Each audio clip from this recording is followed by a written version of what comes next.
শুনুন স্যার, আমি I witness. আমি নিজের চোখে যা দেখেছি সেটা আমি কোনোদিনও ভুলতে পারবো না স্যার। আমার নিজের চোখে দেখা জিনিস, সেই অনুযায়ী আমি স্টেটমেন্ট দিয়েছি। আপনারা প্লিজ আজ থেকেই সেই অনুযায়ী স্টেপ নেবেন প্লিজ। আমাদের উপর ভরসা রাখতে পারেন। আমারও তাই কথা। অন্যায় যদি কেউ করে থাকে তাকে শাস্তি পেতে হবে। আপনারাই বিচার করে বলবেন অপরাধী কে। তার যদি শাস্তি হয় আমরা কোনো বাধা দেব না। এক মিনিট মা, আগে শনাক্ত করতে হবে আসল অপরাধী কে। তো আপনার কি মনে হচ্ছে আমরা এখানে চা কফি খেয়ে হাই হ্যালো করতে এসেছি? অপরাধীকে শনাক্ত করতেই তো এখানে এসেছি। তা নয় স্যার, একটা কথা মাথা ঠান্ডা করে শুনুন।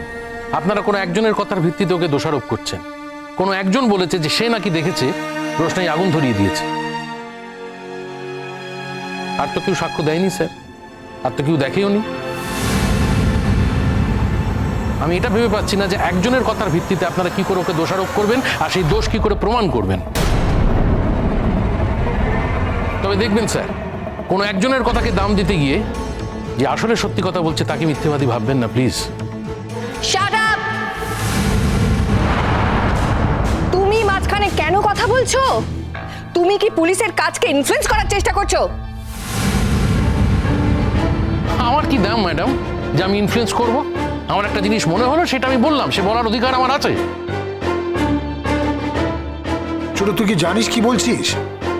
চুপ করে দাঁড়িয়ে থাক না প্লিজ। তা নয় মেজদাব। ছোট ছোট ছোট, তুমি না প্লিজ একটু চুপ করো। তোমার এই মনে হওয়া টনে হওয়া এগুলো না একটু সাইডে রাখো। ওনারা এসেছেন, ওনাদেরকে ওনাদের মতো কাজটা করতে দাও প্লিজ।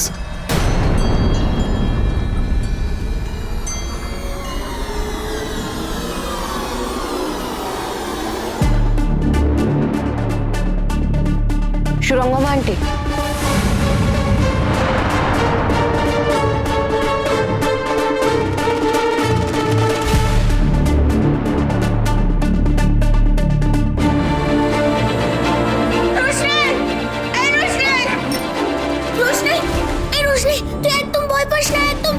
পুলিশ তোকে ধরে নিয়ে যাবে না। তুই তো কোনো অন্যায় করিসনি বল। একদম ভয় পাস না রোশনাই, একদম ভয় পাবি না। মিনি শান্ত হও।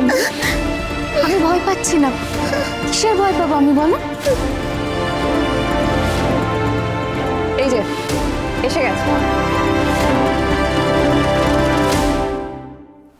এই মেয়েটি রোশনাই। আপনার নাম? রোশনাই। আপনি এ বাড়ি কে হন? কেউ না।